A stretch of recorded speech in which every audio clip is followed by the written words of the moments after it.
gozaimasu. Our greatest weakness lies in giving up. The most certain way to succeed is to try just one more time. हाम्रो सबैभन्दा ठुलो कमजोरी भनेको हार मान्नु हो। सफल हुनु नै सबैभन्दा निश्चित उपाय भनेको फेरि एकपटक प्रयास गर्नु हो। आरिगातो गोजाइमासु।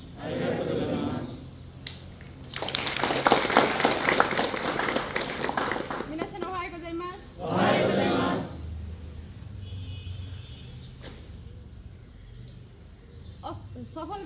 सफलताको कुनै रहस्य नै छैन। मेहनत र असफलताको परिणाम हो। आरिगातो गोजाइमासु।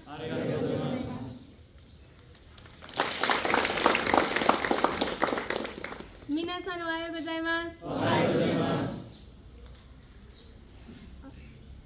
म चाहिँ आज आफूले आजसम्म सिकेको जति पनि कुराहरू छ त्यो कुराहरू भन्न गइरहेको छु। असफलताले कहिले पनि रोक्दैन। जब तिमी प्रयास गर्न छोड्छौ तब यात्रा आफै रोकिन्छ।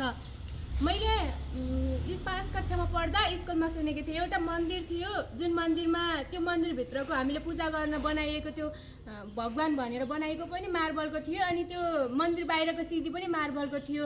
त्यो मन्दिरभित्रको जुन भगवान भनेर बनाइएको मार्बलको थियो नि, त्यसमा भक्तजनहरू जान्थे, पूजा गर्थे, उसलाई एकदमै मान सम्मान गर्थे। जब त्यो सिधी थियो नि, त्यो सिधीहरूलाई कुल्चिन्थे, त्यहीमा थुक्थे, चप्पलहरू फालिदिन्थे। एक दिन त्यो मन्दिर बाहिरको त्यो जुन सिधीमाको मार्बलले थियो सोध्यो, तँलाई त पनि एउटै हो, म पनि एउटै हो, तर तँलाई भक्तजनहरू आएर यति धेरै पूजा गर्छन्, यति धेरै मान सम्मान गर्छन्, तर मलाई किन गर्दैनन्, किन कुट्छन्, मैमा कुल्चिन्छन्, मैमा ठुक्छन्, किन यसो गर्छन् भनेर क्वेसन छोड्यो। अनि जब त्यो भित्रको मार्बलको मन्दिर भनेर बनाइएको थियो नि, त्यसले एन्सर दियो क्या।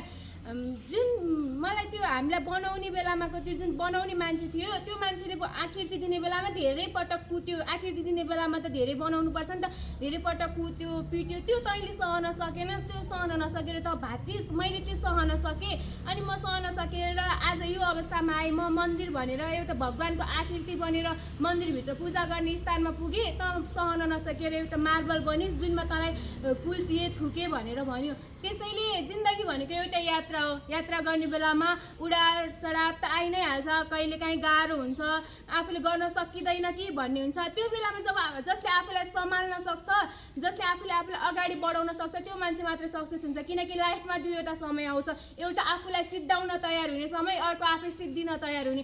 जुन आफूलाई सिद्धाउन सक्ने समयमा आफूलाई अडिग भएर अगाडि बढाउन सक्छ नि, त्यो मान्छेले कहिले पनि जिन्दगीमा हारको महसुस गर्नु पर्दैन। असफलता त नर्मल नै हो, किनकि खेल मैदानमा उत्रिसकेपछि सफलता र असफलता त निश्चित नै हुन्छ। कि त हार्ने नै हो कि त जित्ने नै हो। बस आफूले असफलता भइसकेपछि पनि निकै अनुभव पर्याप्त गरिन्छ क्या। जिन्दगीमा आफूले शिक्षा भनेको त्यो हो, जुन हामीले पिएचडी पास गर्नु मात्र एउटा ठुलो शिक्षा होइन, त्यो भनेको त्यो एउटा क्वालिटी हो। क्वान्टिटी भनेको त आफूले जुन लाइफमा पाएको अनुभव हो नि, त्यो नै जीवनको सबैभन्दा ठुलो शिक्षा हो। स्कुलमा पिएचडी पास गरेको शिक्षाले भन्दा आफूले जिन्दगीमा अनुभव गरेको त्यो जुन शिक्षा छ नि, त्यसले नै लाइफ परिवर्तन गर्ने हो। त्यसैले आफूले सङ्घर्ष गर्ने बेलामा हार मान्नु भएन।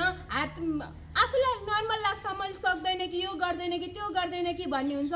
म आफूले आफ्नै कुरा गर्दा जुन सानो क्लासहरूमा हुन्थेँ, क्लासमा पढ्दै गर्दा धेरै आइहाल्छ नि त, उडार चढावहरू आउँदाखेरि निकै गाह्रो लाग्थ्यो, अगाडि सकिँदैन कि भन्थ्यो। म त्यस्तो गाउँमा जन्मेको जुन गाउँमा छोरी मान्छेले केही पनि गर्न सक्दैन, छोरी मान्छे एससी पास गर्यो भने छोरी मान्छे बिहे गर्नकै लागि जन्मेको हो भन्ने त्यो खालको माइन्डसेट बोकेको समाजमा हुर्किएको मान्छेलाई अगाडि बढ्न निकै गाह्रो थियो। तर त्यो बेलामा यस्तो यस्तो कुराहरूले निकै मोटिभेट गर्थ्यो। त्यसैले जिन्दगीमा अगाडि बढ्ने बेलामा बाटोमा हिँड्ने बेला काँटाले कोटर्छ, यात्रा गर्दा आफै लडिन्छ, त्यो बेलामा आफै उठ्न सिक्नुपर्छ। अरूले के भन्छ भनेर होइन, आफूले म को बन्न हिँडेको हो भनेर सोच्नुपर्छ। अरूले त जेसुकै भन्छ। भगवान गौतम बुद्धले आफ्नो चेलालाई सन्देश दिँदा भन्नुहुन्थ्यो, एक दिन उहाँले रुखको मुनि बसेर आफ्नो चेलाहरूलाई सन्देश दिँदै हुनुहुन्थ्यो। त्यसै बेलामा एउटा मान्छे आएर उहाँलाई एकदमै गाली गर्यो, त यस्तो उस्तो भनेर निकै अपशब्दहरू बोलेर गयो। अनि उहाँ केही पनि बोल्नु भएर उहाँ हाँसिरहनु भयो। उहाँको चेलाहरूले सोध्यो, भगवान तपाईँ गौतम बुद्धले सोध्यो, तपाईँ किन यति धेरै मौन हुनुहुन्छ, तपाईँलाई यति धेरै भने यस्तो गर्दा पनि तपाईँ किन केही नबोल्नु भएको। भगवान गौतम बुद्धले भन्नुभयो, त्यस्तो मान्छेसँग बहस गर्नुपर्छ, त्यस्तो मान्छेलाई जवाफ दिनुपर्छ जो मान्छेसँग बहस गर्दा तिमी दुईवटा शब्द सिक्छौ। त्यो मान्छे भएको मान्छेहरूसँग उसले मलाई भन्यो, म उसँग बाजेर म आफू राम्रो हुने त होइन नि त, म आफू राम्रो त म कस्तो छु भन्ने कुरा मैले चिनेको छु भनेर भन्नुभयो। त्यसैले आफूले यात्रा गर्दा कसले के भन्छ भनेर होइन, म के गर्न आएको हो, मेरो यात्रा के हो, मेरो लक्ष्य के हो भनेर अगाडि बढ्नुपर्छ। आरिगातो गोजाइमास।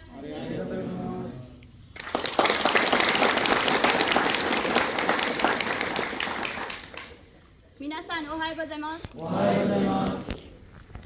Be the change that you wish to see in the world. Mahatma Gandhi. Arigatou gozaimasu.